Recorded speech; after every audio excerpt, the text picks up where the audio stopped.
In today's video, I'm gonna walk you guys through on how to become a great barber fast with no experience in 12 steps. This video is mainly tailored towards if I were to start barbering again, what steps would I take considering my journey? Which step number one is self-belief. The more self-confidence that you have, the faster that you'll go. When I was around maybe like 16 or 17, my barber was one of the first barbers that I even knew that could execute a taper, a clean taper. He had appointments every Thursday. So people would line up and you'd have a line going from his living room all the way outside the apartment complex. He would charge 10 bucks and he'd knock out haircuts in 20, 30 minutes. I got cool with them to the point where I was like, hey bro, like you mind if I sit on the toilet and watch you cut? Cause he would cut in his restroom. And he was like, yeah bro, like don't trip.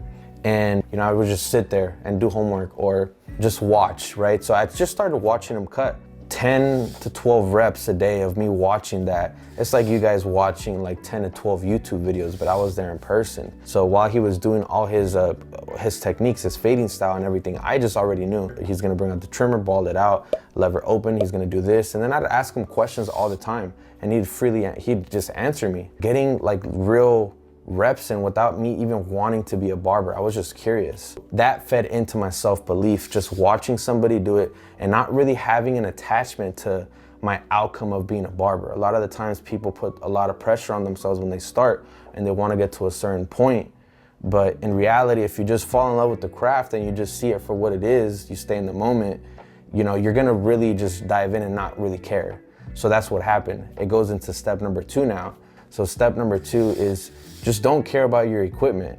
Don't care about your setup. I did a haircut without a trimmer, without a shaver, without anything. You know, it was just those color guard clippers that you guys have seen on my channel of me doing my own self cuts. I started with that clipper and I didn't even know I needed a half guard or a 1.5 guard until like I started cutting my own hair. Step number three is develop a rep and I don't give a fuck mentality. If you have that, I'd bet on you any day of the week because one, you're gonna be practicing, you're gonna get better with time, and two, you're not gonna care about what people think, which is primarily the main characteristic that you need to have with practically anything. Step number four is gonna be to figure out a place where you wanna cut. At the beginning of my journey, I was cutting in my backyard. If you guys scroll all the way down in my Instagram, one of the first picture I have is, I think, a house call, and the other maybe two or three are pictures of me cutting in my backyard.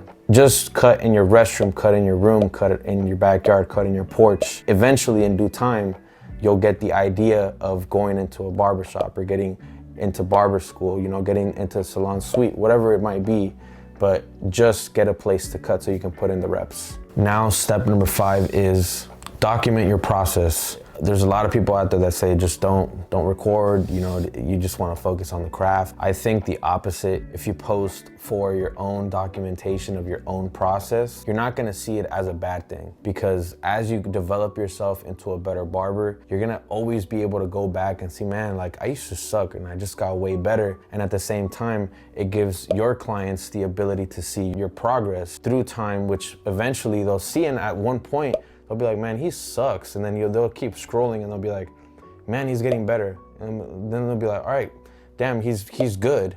And then they'll be like, damn, like how much does he charge? Where can I book? You know, then he'll be like, bro, I've been watching your shit. Like they get hyped up, you know? So you develop a kind of like a relationship with people that are just watching your journey. Which now we're jumping into step number six, which is seek basic mentorship. I'm not asking you guys to go and pay for crazy mentorship. I'm just saying go to your best neighborhood barber and ask to work for free, or be their barber, you know, go and pay for their service and pick their brain. Any rep that you take, once it's kind of like reassured by somebody that's already done it, is multiplied by 10. Like you get 10x results, because one, you get that reassurance and the confidence that you can go into that knowing that that's going to be the result if you put in the reps. Versus if you had to do it on your own, you just kind of have to shoot and just go through the trials and tribulations on your own. In my example, I had C's, which I just learned so much without even just because I thought it was cool. And he was such a cool dude, and I just got lucky. You know, I was in the right place at the right time. Step number seven, I stole it from a YouTuber that I watch. He's a productivity YouTuber, his name's Ali. You have to figure out what your unfair advantage is in the industry. In my example, what I always told myself is I'm always gonna prioritize my personal development, so the byproduct is gonna be to become a great barber. right? So if you work on yourself outside of the chair, it's gonna trickle down to you becoming a great barber. When I started my journey, I just prioritized on building healthy habits, just working out, having habits around learning and growing. I would just watch the industry, watch certain barbers, their habits and stuff like that. And I was like, most barbers are not doing these things. So if I continue to do these things every day, I'm just gonna continue to separate myself from everybody. Success is equal to the hard work that you put in, your unfair advantage, and luck. So all of those things combined. You have to kind of just self-reflect and see what makes me special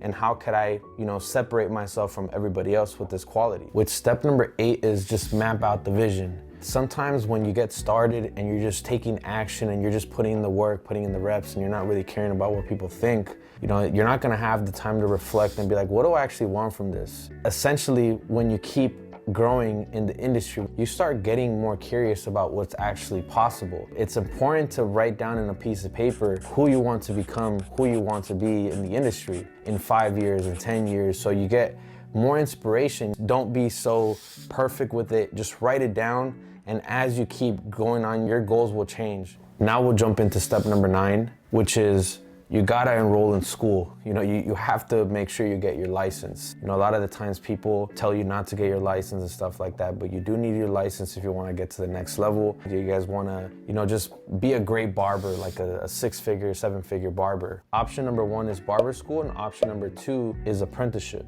I went to barber school. I'll be honest with you guys, in my experience, I always tried to milk the system. I knew that I wasn't gonna learn anything in barber school. I've been told by everybody the school was honestly there just to make money. So in my head, I was like, I just gotta get my license and figure out a way to maximize my time while I'm at school, right? So I played my cards accordingly. I got really cool with the teacher, and then I got the opportunity to kind of clock in sometimes, and I wasn't there. If you have good teachers, good instructors, you go to a good school, just go to school and take in gems from everybody. Be a sponge. If you go the apprenticeship route, seek somebody that's already done that got good results from being in an apprenticeship program, and try to follow that person's footsteps. So for step number 10 is gonna be to network. It's really important that you guys just network as you guys continue to grow. Are gonna reach points where you guys just stay stuck, you guys stay stagnant, you guys hit plateaus. And it's important to network and stay challenged with other people, because their goals inspire your goals. You get to see their process, it changes your process. And as you guys get better, your goals will get better, and just your network of people will just become more like you. So moving on to step number 11, which is seek higher level mentorship. It's a little different than basic mentorship, in my opinion, that you can just go to anybody, shadow somebody, and just get some basic tips on how to cut hair. But higher level mentorship is something that you might have to pay a certain dollar amount depending on who you're asking, who you're consulting for advice. Whatever stage you are in your journey, go and look for that higher level mentorship, because it's gonna pay off in the long run. Paying for somebody's advice, you guys should always see it as an investment. Stop seeing it as a cost. Break through that scarcity mindset and allow yourself to pay for somebody's advice or exchange value for higher level mentorship. That brings us to our last step, which is step number 12. Just have a 1% growth mentality. It's the last step, but it's probably one of the most important steps, because this is gonna allow you to just compound through time. And if you're playing the long game, if in your vision, you wanna be in the game for as long as you're alive, just imagine that if you got 40, 50, 60 years left in the tank, every year that you get at least a little bit better, right, is gonna compound through time. If you apply the other steps that you have in this video, your network gets better, your self-belief's on point, you don't care about what people think, you're constantly documenting your journey, you apply the 1% growth mentality every year, there's no way you guys could lose.